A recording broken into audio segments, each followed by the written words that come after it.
Bueno, buenas tardes a todos los presentes. Vamos a comenzar con el webinario del día de la fecha. Le voy a dar la palabra a la doctora Alejandra Alzone, quien va a hacer la presentación. Buenas tardes, doctora. Tiene la palabra, puede comenzar. Buenas tardes, casi buenas noches. ¿Qué tal, Darío? Bueno, buenas noches a todos. Hoy es el último web de esta escuela de verano, que fue la impronta de este año del colegio. Y bueno, tenemos nuevamente el agrado de tener al doctor Juan Pablo Fernández Escobar. Estaba entretenida con su currícula porque la verdad que bueno, es un placer tenerlo. Ya lo ha participado unas cuantas veces y hoy nos va a hablar del enfoque del paciente con convulsiones. El doctor hace clínica médica, es instructor de residentes de clínica médica, parte del staff del Sanatorio Garay, es docente del área de clínica médica y semiología de la Facultad de Ciencias Médicas UNL y es presidente del Distrito Santa Fe de la Sociedad Argentina de Medicina. Bueno, Doc, espero haber leído bien todo. Perdón si me omití algo. No, está bien. Muchas gracias por la invitación y espero que esta charla les sea de agrado a ustedes y a todos los que están escuchando y que podamos sacar algo de enseñanza de un paciente que tiene convulsiones y a partir del cual vamos a tratarlo seguramente en una guardia. Bueno, bienvenido. Los chicos si quieren preguntar, pueden hacerlo por el chat, levantar la mano y bueno, después cuando vos hagas un cortecito, vemos si hay preguntas, ¿te parece? Excelente, sí. Dale.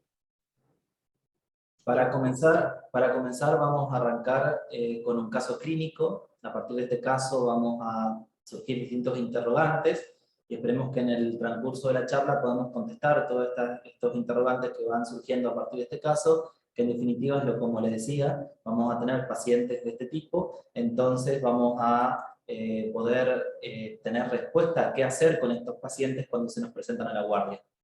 Este caso es un paciente masculino de 67 años que tiene como hábito tóxico tabaquismo de 40 paquetes años, es de activista social, tiene antecedentes de diabetes tipo 2, que está medicado con metformina, insulina glargina, es hipertenso, medicado con enalapril e hiperplasia prostática benigna con tamsulosina.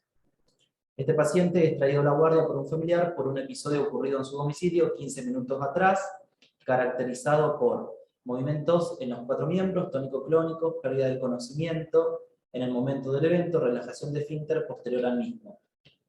En el interrogatorio, el paciente refiere que unos minutos antes se sintió como descompuesto y que al examen físico tenía los signos vitales conservados, estaba lúcido, orientado al tiempo-espacio, no tenía foco neurológico en el resto de meningia, y los reflejos osteotendinosos se encontraban conservados.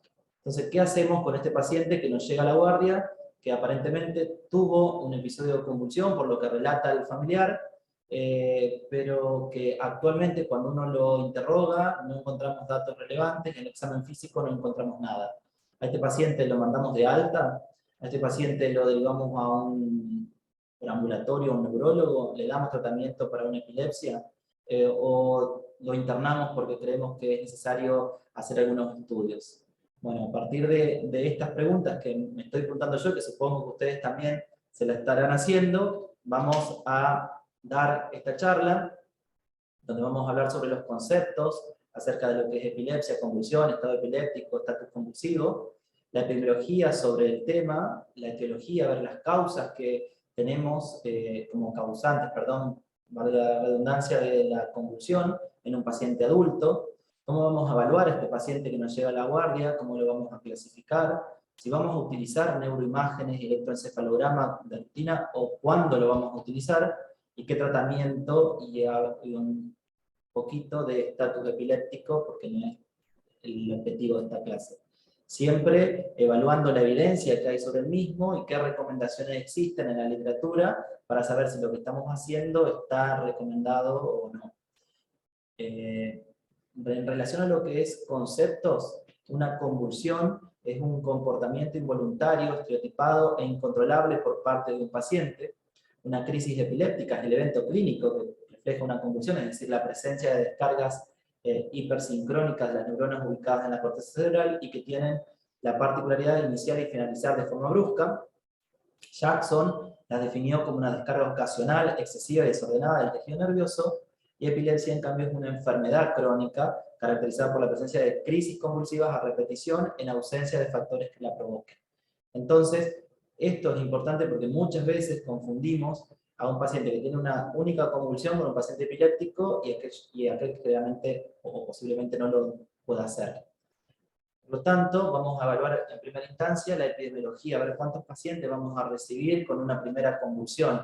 En la epidemiología, que está muy publicada en Estados Unidos, al menos 2 al 5% de los estadounidenses presentan una convulsión no febril.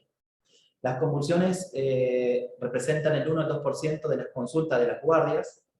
La mayoría de los pacientes que presentan su convulsión son menores de 25, y de estos menores de 25, la mayoría tienen menos de 15 años, y el 58% de las convulsiones son hombres, es decir, aproximadamente la mitad de hombres y de mujeres a predominio de los varones. En Argentina, ¿qué es lo que pasa? Obviamente busqué y no encontré mucha epidemiología, muchos estudios que podamos ver cuántos pacientes epilépticos nos vamos a encontrar, pero sí podemos inducir la prevalencia de la epilepsia o de las convulsiones que hay a partir del programa Remediar. Como sabemos, es un programa del sector público, por eso no es del todo al 100% de la población, y se ve que una frecuencia del diagnóstico de epilepsia en el primer nivel de atención es del 0,30% y una convulsión del 0,19%. En Argentina la prevalencia de epilepsia es del 0,5% y que la edad promedio son 34 años, similar distribución para hombres y mujeres, aquí un predominio más en mujeres que en varones. Otros datos a tener en cuenta es que todas las convulsiones que se presentan dentro de las primeras 24 horas se consideran una sola convulsión. Porque esto a veces hay datos equivocados, es decir, convulsionó 2 veces en menos de una hora y uno piensa que tuvo 2 convulsiones en el mismo evento, que aproximadamente la mitad de los pacientes que tienen la primera convulsión no provocada y 3 de cada 4 tienen múltiples convulsiones y tendrán otra convulsión dentro de los próximos 8 años, y que el 45% de los casos no podemos identificar la causa. Dato importante, muchas veces no llegamos a determinar la causa. Según la etiología, como pueden ver este cuadro, acá van a ver dentro de las citas bibliográficas que yo presento, esta guía que es de la evaluación de la primera convulsión de la American Family. La primera fue en el 2007 y la última fue en el año 2012. Vamos a ver que hay múltiples causas de primera convulsión en el adulto, como puede ser el alcohol, los traumatismos, desórdenes genéticos, alteraciones infecciosas como encefalitis, meningitis, epilepsia, fiebre en los chicos, medicamentos como analgésicos, antibióticos, inmunomoduladores, psicotrópicos, y alteraciones metabólicas como alteraciones hidroelectrolíticas, enfermedades hepáticas o renales, entre otras. La epilepsia de reciente diagnóstico, es decir, la que vemos más generalmente en los jóvenes, es la causa más común de la primera convulsión, y 1 de cada 6 pacientes tendrá una causa identificable. 1 de cada 6. Como pueden ver, en muchos de los pacientes no se identifica la causa, como habíamos dicho en la introducción, pero de los que se identifican, la enfermedad cerebrovascular representa el 3,9%, la injuria cerebral el 3,2%, por ejemplo, en un traumatismo de cráneo, el tumor cerebral 1,7% y el abuso de alcohol 0,3%. Todas estas guías que podemos ver, tanto la europea, la española, la americana, la latinoamericana, todas están basadas en lo que es este primer trabajo que fue publicado en 1977 en el JAMA Neurology, donde pueden ver la clasificación que según los realizaron fue en convulsiones focales o generalizadas. Los tipos o el origen de las mismas fueron las mismas que mencioné antes: infección, posinfección, hemorrágica, traumática, neoplasia, metabólica, pero la mayoría son de causa desconocida.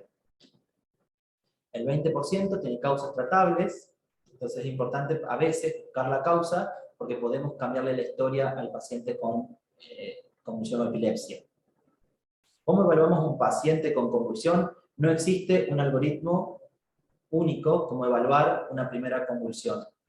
Aquí lo más importante es la historia clínica, el examen físico, que debe determinar la decisión de las pruebas de imágenes o laboratorios a cada uno. Y diferenciar en primera instancia si se trata de una crisis o una pseudocrisis. Tanto en el interrogatorio como en el examen físico vamos a encontrar signos y síntomas que tienen mayor especificidad o sensibilidad para poder guiarnos hacia una crisis epiléptica.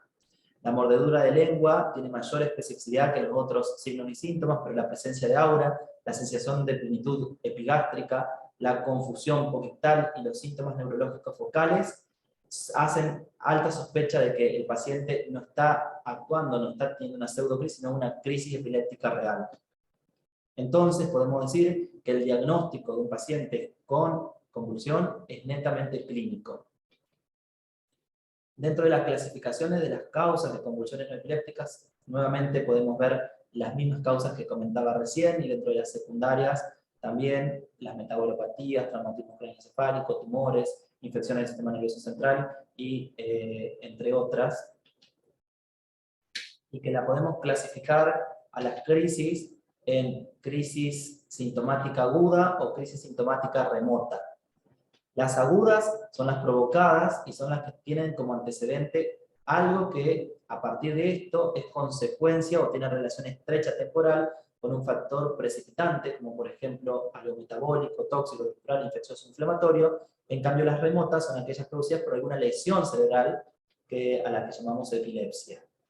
La clasificación en generalizadas o parciales, más bien práctica. Generalizadas, aquellas pueden ser tónico-clónicas, tónicas, clónicas, no clónicas, y las parciales pueden ser simples, motoras, o aquellas parciales no convulsivas como las complejas o simples motoras. Generalmente, la mayoría, el 2/3 de los pacientes que presentan una convulsión son convulsiones de tipo tónico-clónica en un 70-75%. La clasificación que está abajo, en el cuadro de abajo, de la Liga Internacional de la Epilepsia, podemos ver que más que nada es una clasificación del origen o la causa, como estructural, genético, infeccioso, metabólico, inmunológico, o de causa desconocida. ¿Cómo abordamos un paciente?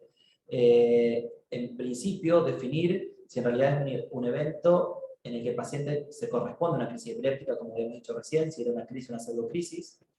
Segundo, establecer la causa y clasificar el episodio, si es provocada o no provocada.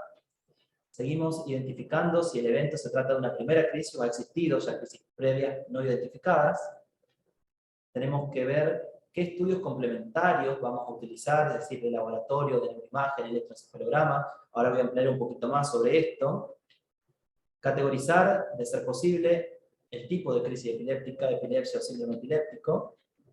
Estimar el riesgo a la recurrencia de una segunda crisis, y por último, necesidad de tratamiento farmacológico antipiléptico. De la historia clínica, ¿qué vamos a sacar? Primer dato, en la anamnesis, los antecedentes familiares y personales.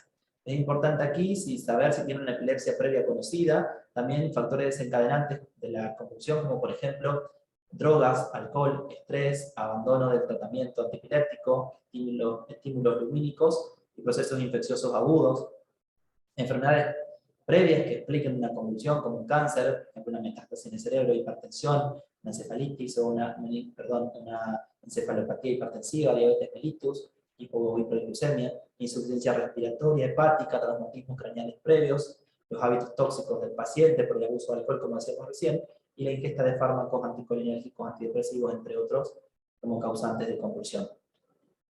El examen físico que debemos realizar, los signos vitales que nos van a hablar de la estabilidad clínica del paciente y dónde vamos a tratarlo al paciente, estigmas de enfermedades sistémicas, hay enfermedades como por ejemplo la hemocromatosis que puede presentar a nivel cerebral lesiones y nosotros presentarlo también al examen clínico general, estigmas en la piel de hepatopatía, sitios de venopunción, como por ejemplo aquellos que utilizan drogas endovenosas, mancha café con leche como una neurofibromatosis, exploración neurológica a nivel de conciencia, la presencia de signos de focalidad y rigidez de nuca, porque nos van a hablar de la necesidad o no de estudiar a este paciente. Los exámenes complementarios pueden variar desde un electrocardiograma para descartar causas cardiológicas, laboratorio como hemograma, glucemia, urea, creatinina, ionograma, calcio, magnesio, hepatograma. Ya vamos a ver qué evidencia hay de qué laboratorios son los realmente necesarios para poder diferenciar en estos pacientes, vamos a pedir neuroimagen. ¿Qué neuroimagen pedimos? Y el electroencefalograma si representa algo importante en el momento de la guardia. Respecto a lo que es los exámenes complementarios, el American College de Emergencia hace una aclaración que tiene nivel de evidencia de tipo B, la determinación de glucosa y de la natremia en la primera convulsión en pacientes sin comorbilidades que hayan retornado a su línea de base. También la obtención de un test de embarazo si la mujer está embarazada en edad fértil y una punción lumbar después de una tomografía si hay pacientes inmunocomprometidos. Entonces, estos 4 estudios son los que tienen mayor nivel de evidencia o certeza para poder determinar la causa de un paciente con convulsión. El resto uno lo va a pedir dependiendo del interrogatorio y el examen físico del paciente.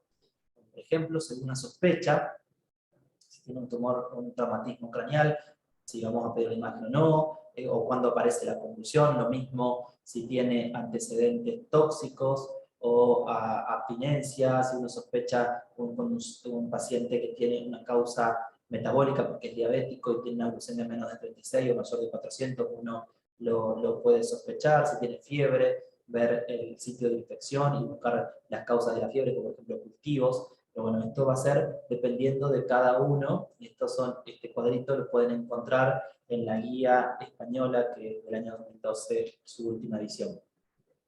¿A qué pacientes vamos a internar? A los que tuvieron la primera crisis convulsiva con estado posictal prolongado, aquellos que están en estatus epiléptico, aquellos que tienen una enfermedad sistémica subyacente, aquellos que tuvieron un traumatismo cráneoencefálico, y los que tienen sospecha de que no van a cumplir con el tratamiento. Primer interrogante, neuroimagen. ¿Vamos a utilizar neuroimágenes, sí o no? La misma guía que mencionaba hoy de la American Family dice que hay factores de riesgo para alguna patología intracraneal en el paciente adulto. Entonces, si el paciente reúne algunos de estos factores de riesgo, uno pediría una neuroimagen. Como por ejemplo, el paciente que tiene inmunodeficiencia, que tuvo antecedente de un trauma, que es mayor de 40 años, hago una aclaración, la guía 2007 de la American Family decía mayor de 55 años, en cambio la guía 2012, que es la última, bajó la edad a 40 años, tiene fiebre, historia de anticoagulación, porque puede tener un sangrado, historia de malignidad, de una neoplasia previa, porque puede tener una metástasis, como hemos dicho previamente, un déficit neurológico focal nuevo, si fue una crisis parcial, si persiste con estado mental alterado o una cefalea persistente, también sería criterio clínico de poder indicar un método de imagen en la guardia. Del 3 al 38% revela anormalidades en la primera convulsión, es decir, que no es muy alto, pero tenemos que ver qué tipo de estudio pedimos, una tomografía o una resonancia, y si a esta la hacemos inmediata o la hacemos por ambulatorio. La resonancia es el método de imágenes con mayor sensibilidad para buscar causas de epilepsia, sin embargo, inicialmente debemos realizar una tomografía que es más preciso para detectar el sangrado agudo. ¿De dónde salen estas recomendaciones? En este estudio, este trabajo presentado, dice que uno debe escanear, muy parecido a lo que comentaba recién, nuevos déficits focales, estado mental alterado, fiebre, trauma, cefalea persistente, antecedente de cáncer y sospecha de SIDA. Y expertos opinan que también puede ser donde haya dudas diagnósticas o que el seguimiento ambulatorio no se pueda asegurar o en pacientes mayores de 40 años. Este artículo se llama Medicina basada en evidencia, neuroimágenes en convulsiones, muestra que a todos los pacientes que ingresaron con convulsiones, se le realizó tomografía y resonancia, o resonancia dependiendo qué caso ameritaba o no, y estos estudios sacaban el porcentaje de resultados positivos para esta presentación. Y como pueden ver en el primer cuadro, los resultados positivos fueron muy variables en los trabajos.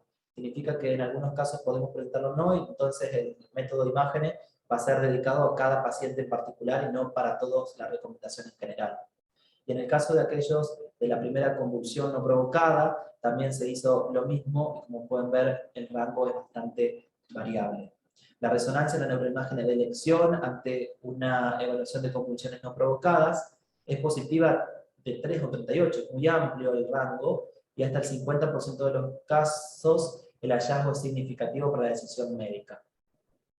¿Qué es la resonancia estructural para epilepsia o la resonancia con protocolo para epilepsia? Esto es un tipo de resonancia donde hay distintos tipos de cortes, donde uno va a buscar las causas más frecuentes de focos epileptógenos que no lo tendrían en una resonancia común. La detección de estos focos aumentan con el protocolo para epilepsia versus aquellas que son resonancias estándares.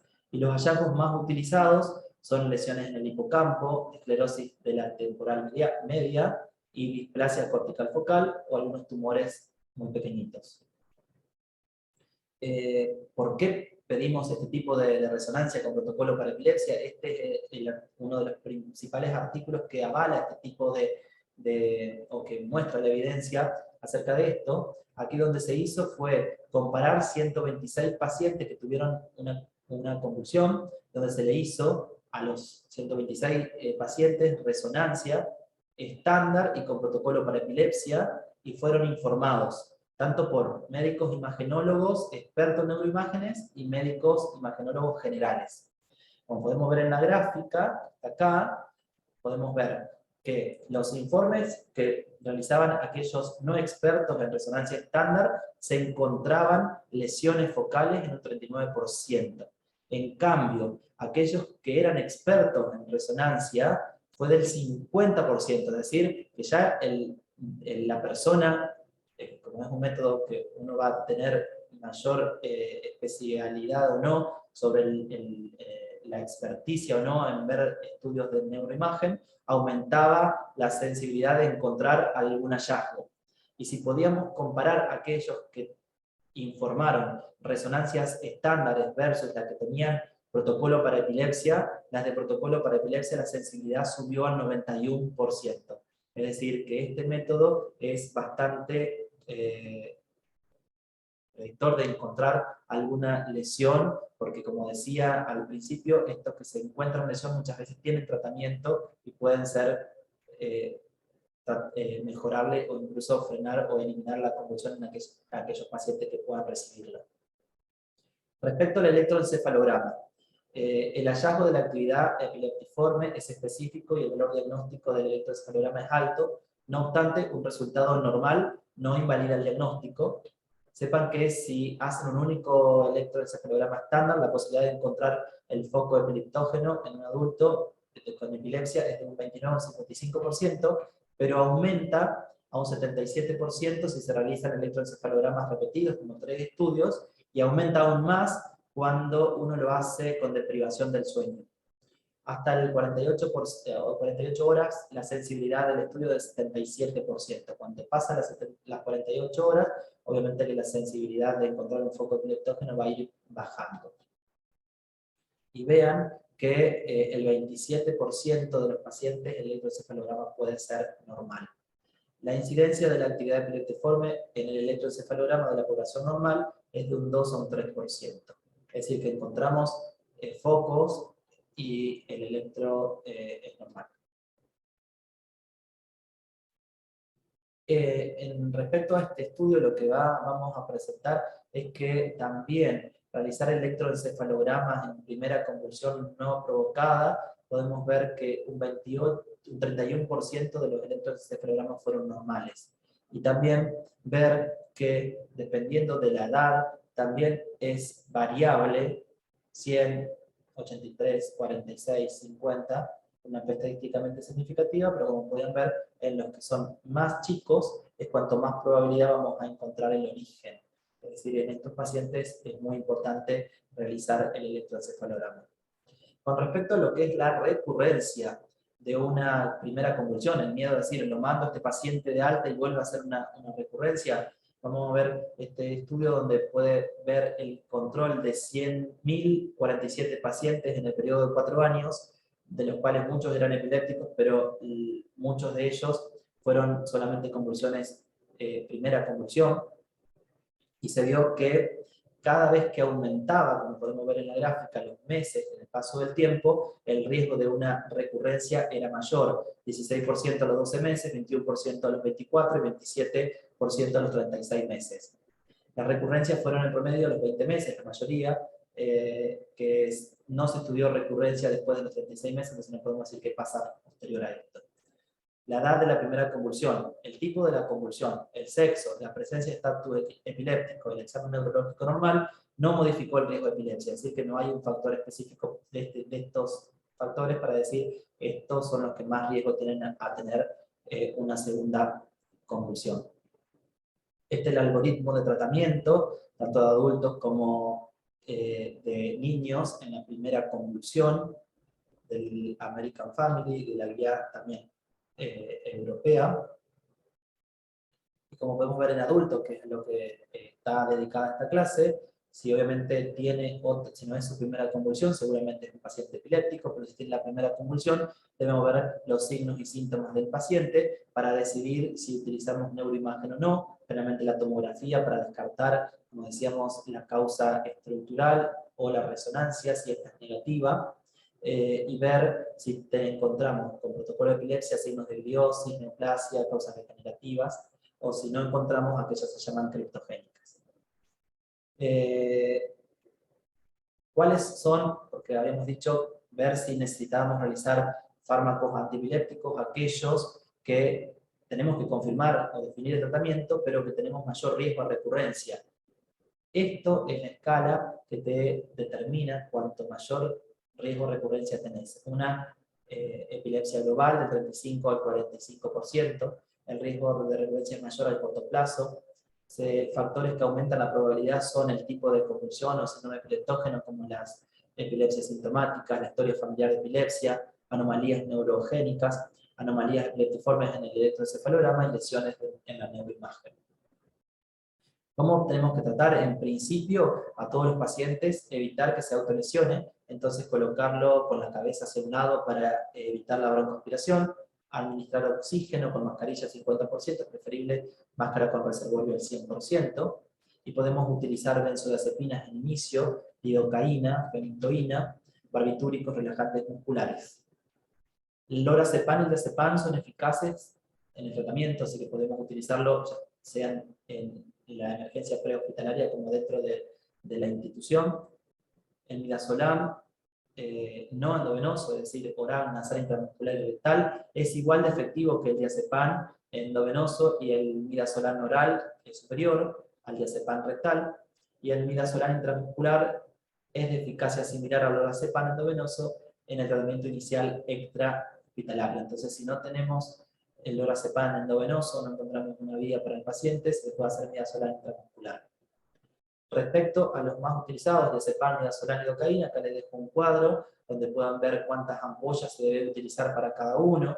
Tengan en cuenta las precauciones que puede producir infección respiratoria, el diazepam, tengan en cuenta que el flumazenil es el antídoto. Recuerden que la fenitoína se debe colocar en una dosis por kilo, 18 miligramos por kilo de mantenimiento, 6 miligramos kilo día, que las soluciones glucosadas lo precipitan, entonces tienen que estar preparado el goteo en solución fisiológica y que puede provocar bradicardia y hipotensión, por eso el paciente debe estar monitorizado incluso en área crítica muchas veces.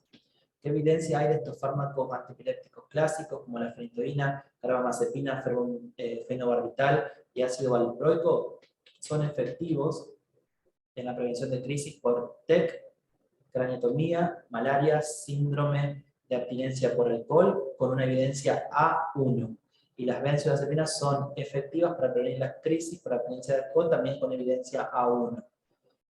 Basados en estudios observacionales aleatorizados, la mayoría de los clásicos, antibióticos clásicos, no indican el tratamiento con fenobarbital o fenitoína hasta la segunda crisis de causa desconocida.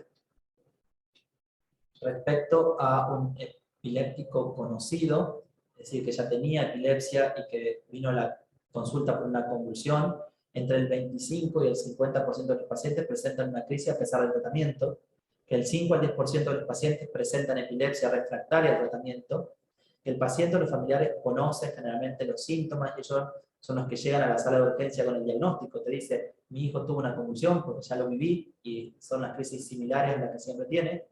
Se debe descartar posibles desencadenantes como el abandono, el olvido de la medicación, el uso de nuevos fármacos que interaccionen con el antiepiléptico, que es un proceso febril o infeccioso intercurrente.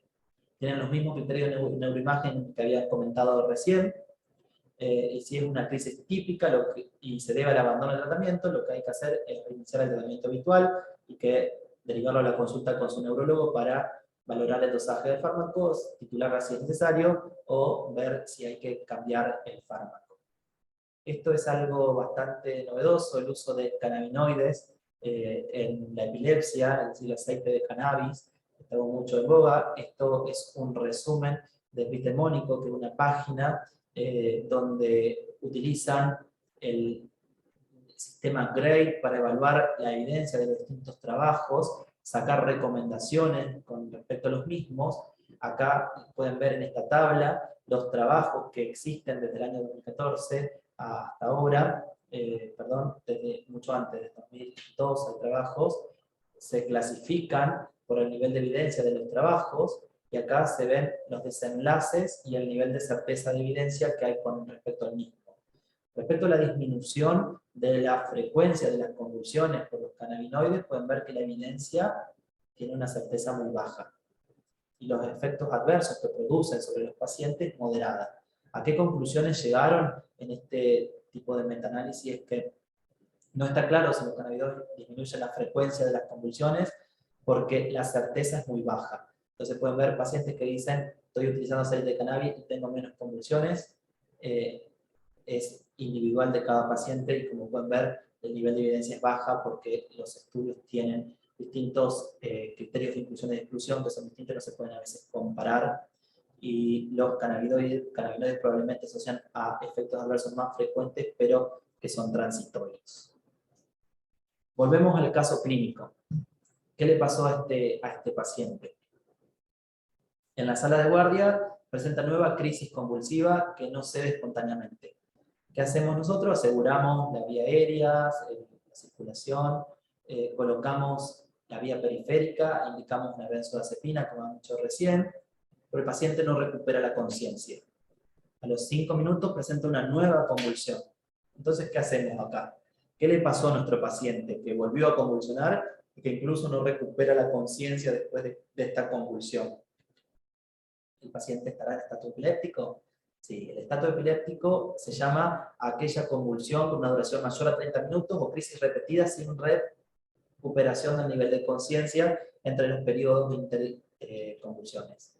Se estima que aproximadamente un 7% de los epilépticos tendrá estatus, puede darse daño neuronal a los 30 a 60 minutos de la actividad convulsiva continua y tiene alta morbilidad, y una mortalidad cercana al 20%.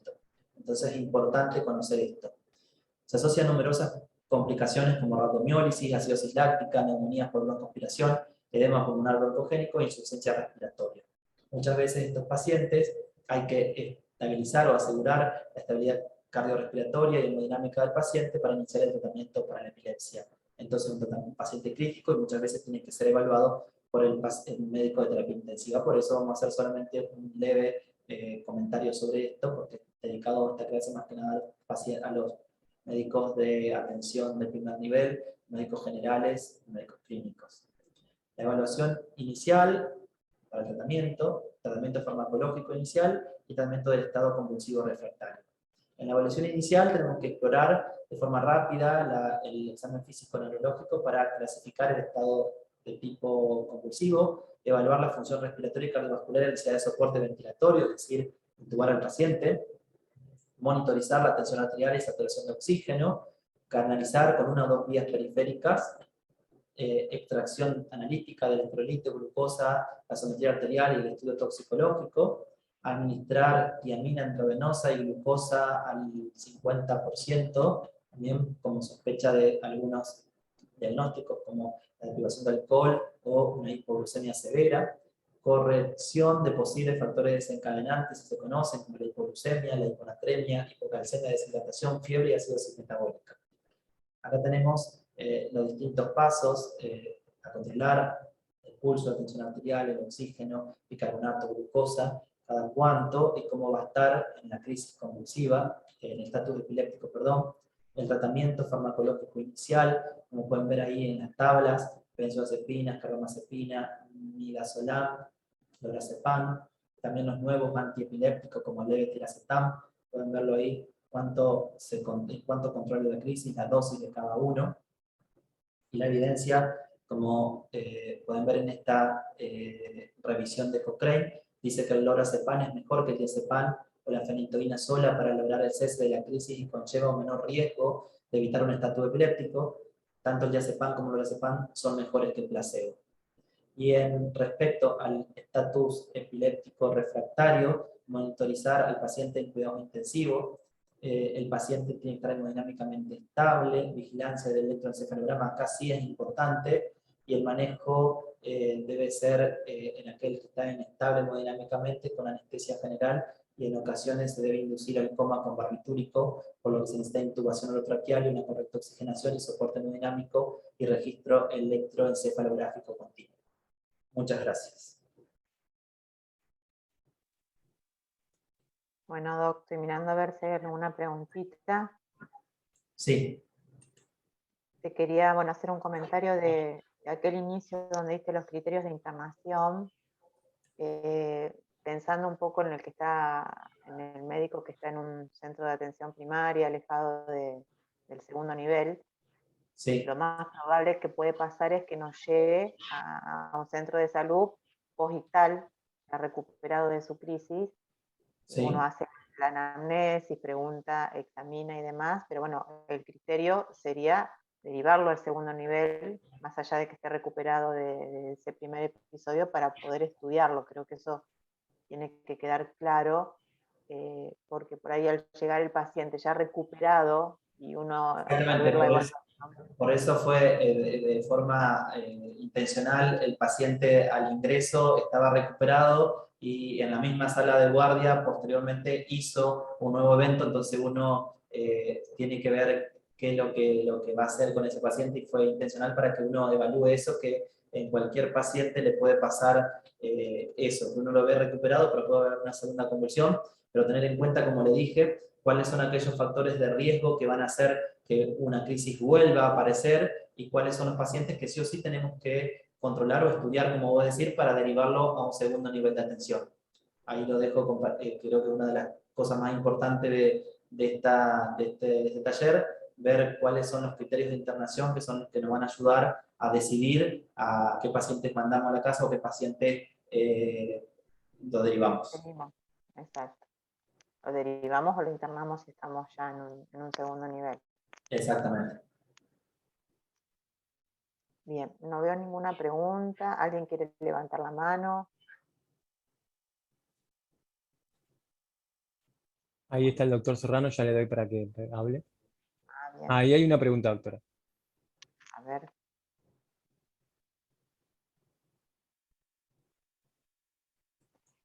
Bien. Ana Verónica Willia, perdón. Hola, he leído algunas veces que podemos considerar estatus pasados 5 o 10 minutos de que el paciente no responde a la medicación. ¿Esto es más de la práctica o depende de la bibliografía? No, es más de la práctica. Como habíamos definido el estatus epiléptico, ahí le voy a poner el concepto para que quede claro.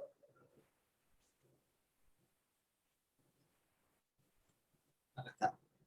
Dice, bien, una mayor duración de 30 minutos o crisis repetidas. Eso es lo que te define a que un paciente esté en estatus epiléptico. Muchas veces hay pacientes que quedan con el síndrome posictal, que se llama, quedan como confundidos, con debilidad, cansancio, y uno confunde el posictal con el estatus epiléptico. Estatus epiléptico es una convulsión que dura más de 30 minutos o que son crisis repetitivas y donde el paciente no recupera su nivel de conciencia habitual. Perfecto. Bueno, en realidad era comentar un par de cosas. En la práctica, yo estoy en un medio rural, tienen cierta frecuencia las convulsiones, afortunadamente uno generalmente conoce los pacientes, pero una causa bastante frecuente de convulsión. A ver, primero hay que diferenciar porque muchas veces vienen que convulsionó y fue una crisis pitiática, ¿no? O sea, el paciente estaba con una crisis de ansiedad o una histeria de conversión y termina siendo una simulación y generalmente nos tragamos como que es una convulsión. Y la otra cuestión, sobre todo, depende del grupo etario, se podría dividir. Algunos ya los tiene uno identificados como convulsivos, con alguna patología de base, pero en adolescentes y en algunas personas que hacen consumo de drogas de síntesis, estimulantes, cocaína, qué sé yo, y mezclas, la jarra loca y todas esas cosas, no es infrecuente las convulsiones y no sabemos para dónde correr, porque no sabemos cuál fue el determinante de todo ese estado convulsivo, que es una cuestión importante y de alta prevalencia. Los otros días, bueno, en la revista anterior a la última, en el colegio, publicamos un trabajo de la Guardia Central del Hospital Cuyen, en el cual aparecen casi el 80% de los accidentes de tránsito con alcohol y alguna droga de síntesis. O sea, es muy frecuente en poblaciones que tienen accidentes, pero también en poblaciones convulsivas. Eso como para tener en cuenta. Exacto. La otra cosa, desde la práctica y desde la lectura, coincido con vos. El diazepam endovenoso, que es lo que siempre tenemos a manos en los hospitales, es impredecible la absorción. Es mucho más rápido rectal y es mucho más segura la vía. Además, encontrarle una vena a un tipo que se está moviendo es prácticamente imposible. Así que no duden de diluir una ampolla de diazepam en suero fisiológico y colocársela con una sonda rectal, una sonda Foley o lo que tengan a mano. Y el efecto es rapidísimo, tiene una absorción muy rápida. Por supuesto, el lorazepam está arriba, ¿no? Que es lo que más o menos tenemos en la guardia del primer nivel de atención. ¿Cómo salida de esto? Y el otro comentario que quería hacer es con los cannabinoides.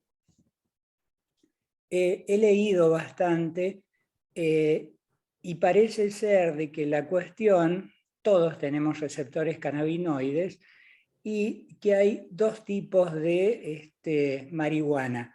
Hay una que es índica y hay otra que es de China, y que tienen distintos HBC, y de acuerdo a eso, una sirve más para el dolor y la otra sirve más para las convulsiones. Y eso generalmente, como es un producto de venta, no sé, que la hacen bajo cuerda, porque está perseguido por ley y todo lo demás, entonces cosechan la que consiguen, hacen una extracción artesanal, y por eso por ahí los magros resultados. Pero aparentemente para las convulsiones refractarias es efectivo.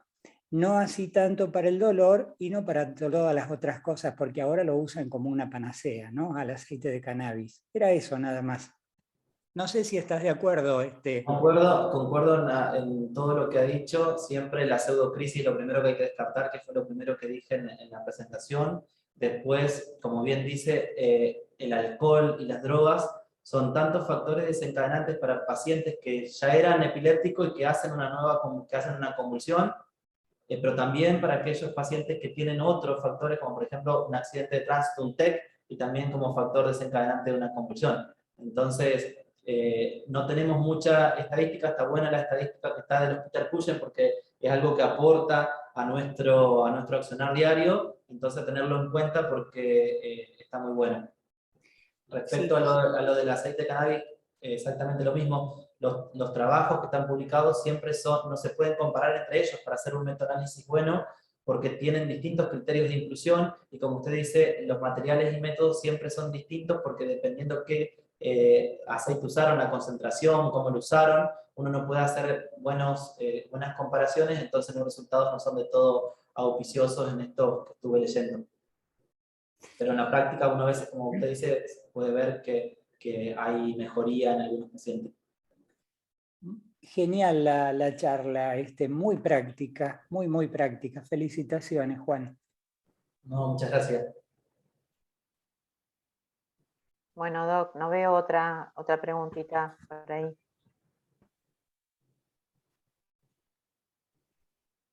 Yo tampoco no veo preguntas, doctora. Bueno, doctor Serrano, ¿estás todavía? No, haga por favor el cierre usted de este ciclo que ha sido tremendamente exitoso, muy bueno, con brillantes disertantes, con muy buena concurrencia, que va a quedar alojado en la página del colegio y que vamos a seguir haciendo actividades. Así que queda en sus manos, Exactamente. doctora. Ahora, bueno, el doctor José Luis López agradece, muchas gracias. Y hoy decía al inicio que este es el último web de la escuela de verano, pero que el colegio va a comenzar a retomar las otras actividades. Así que bueno, los invitamos a entrar a la página para ponerse al día, para inscribirse y bueno, vamos a seguir con este año académico que ya empezó tempranamente. Y al doctor Juan Pablo Fernández agradecerle mucho, muy claro todas las disertaciones. El doctor de David Jaime, para todos también muchas gracias por el tiempo y por la clase. Bueno, todos agradecimientos para el doc. Muchas gracias a todos y a ustedes también por la invitación y espero que haya sido de su agrado y queda disponibilidad el PowerPoint para que puedan ver las citas bibliográficas y poder ampliar un poquito más lo que estuve comentando recién. Fantástico. Bueno, buenas noches a todos y muchísimas gracias, doc. Gracias a ustedes. Bueno, hasta luego, doctora, hasta luego, doctora. Adiós, Darío. Chau.